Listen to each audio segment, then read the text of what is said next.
ಈ ಹೊತ್ತಿನ ಪವರ್ ಸ್ಟೋರಿಯಲ್ಲಿ ಮೊದಲ ಸ್ಟೋರಿ ನಿನ್ನೆ ರಾಜ್ಯ ಕಾಂಗ್ರೆಸ್ನಲ್ಲಾದಂತಹ ಡೆವಲಪ್ಮೆಂಟು. ರಾಜಣ್ಣ ಅವರನ್ನ ವಜಾಗೊಳಿಸಲಾಗುತ್ತೆ. ಹಂಗೋ ಹಿಂಗೋ ಸಿಎಂ ಸಿದ್ದರಾಮಯ್ಯನವರು ಬಹಳಷ್ಟು ಪ್ರಯತ್ನ ಪಡ್ತಾರೆ ರಾಜಣ್ಣ ಅವರನ್ನ ಉಳಿಸ್ಕೊಳ್ಳೋದಕ್ಕೆ. ಆದರೆ ಆ ಪ್ರಯತ್ನಗಳೆಲ್ಲವೂ ಕೂಡ ವಿಫಲವಾಯಿತು. ನೋಡಿ, ಇಲ್ಲಿ ಪ್ರಯತ್ನ ವಿಫಲವಾಗಿದೆ. ರಾಜಣ್ಣ ಸಂಪುಟದಲ್ಲಿ ಇರಬಾರ್ದು ಅಂತ ವರಿಷ್ಠರು ಸಂದೇಶವನ್ನ ಕಳಿಸ್ತಾರೆ. ಬಟ್ ರಾಜಣ್ಣ ಅವರನ್ನ ಉಳಿಸ್ಕೊಳ್ಬೇಕು ಅಂತ ಹೇಳಿ ಪ್ರಯತ್ನ ಪಟ್ಟಂತ ಸಿದ್ದರಾಮಯ್ಯನವರ ಪ್ರಯತ್ನವೆಲ್ಲವೂ ಕೂಡ ವಿಫಲವಾಯಿತು, ಸಫಲವಾಗಲಿಲ್ಲ. ಸಿದ್ದರಾಮಯ್ಯ ಮಾತನ್ನ ಕೇಳಿಸಿಕೊಳ್ಳಲಿಲ್ಲ ಹೈಕಮಾಂಡ್ ನಾಯಕರು.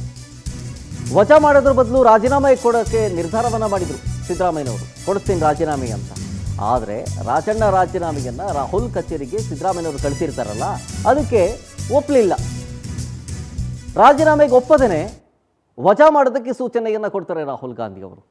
ಅಂದರೆ ಬೇರೆ ರೀತಿಯಾದಂತಹ ಸಂದೇಶವನ್ನು ಕಳಿಸೋದಕ್ಕೆ, ನಮ್ಮ ಹಿಡಿತದಲ್ಲೇ ಹಿಂದೆ ಹೈಕಮಾಂಡ್ ಕೈ ಮೀರಿ ಯಾವ ಪರಿಸ್ಥಿತಿಯೂ ಕೂಡ ಹೋಗಿಲ್ಲ, ಎಲ್ಲವೂ ನಮ್ಮ ಕೈಯಿನಲ್ಲೇ ಇದ್ದಾವೆ ಅನ್ನುವಂಥ ಮೆಸೇಜನ್ನು ಪಾಸ್ ಮಾಡಬೇಕಾಗಿತ್ತು.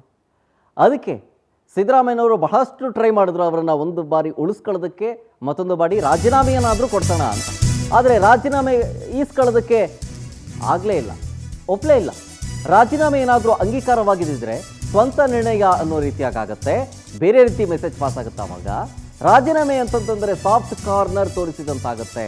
ಆದರೆ ವಜಾ ಮಾಡಿಬಿಟ್ರೆ ಹೈಕಮಾಂಡ್ ಸ್ಟ್ರಾಂಗ್ ಅನ್ನುವಂತಾಗತ್ತೆ ಅಂತ ನಾನು ಹೇಳಿದ್ನಲ್ಲ, ಹಂಗೆ ವಜಾ ಆದೇಶದಿಂದ ಶಿಕ್ಷೆ ಅನ್ನುವಂಥ ಸಂದೇಶ ಕೊಟ್ಟಂತಾಗುತ್ತೆ ಸಮಾಜಕ್ಕೆ.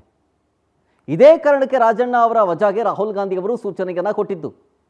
ಅಂದರೆ ನಮ್ಮ ಹಿಡಿತ ಭದ್ರವಾಗಿದೆ, ಯಾವ ಪರಿಸ್ಥಿತಿಯೂ ನಮ್ಮ ಕೈ ಮೀರಿ ಹೋಗಿಲ್ಲ, ಯಾರೂ ಕೂಡ ನಾಲಿಗೆಯನ್ನು ಹರಿಬಿಡಬಾರ್ದು, ಯಾರೂ ಕೂಡ ಪಕ್ಷದ ಸಿದ್ಧಾಂತದ ವಿರುದ್ಧ ಅಥವಾ ಪಕ್ಷದ ನಿರ್ಣಯದ ವಿರುದ್ಧ ಮಾತನಾಡಬಾರ್ದು, ಎಲ್ಲರೂ ಬಾಯಿ ಮುಚ್ಕೊಂಡು ಇರಬೇಕು ಅಂತ ಒಂದು ಸಂದೇಶ ಕಳಿಸಿದ್ರಲ್ಲ, ಅದಕ್ಕೆ ಸುಮ್ಮನಾಗದೇ ಹೇಳಿಕೆಗಳನ್ನು ಕೊಟ್ಟರೆ ಹಿಂಗೆ ಆಗೋದು ಗತಿ ಅಂತ ಹೈಕಮಾಂಡ್ ನಾಯಕರು ಸೂಚನೆ ಕೊಡಬೇಕಾಗಿತ್ತು.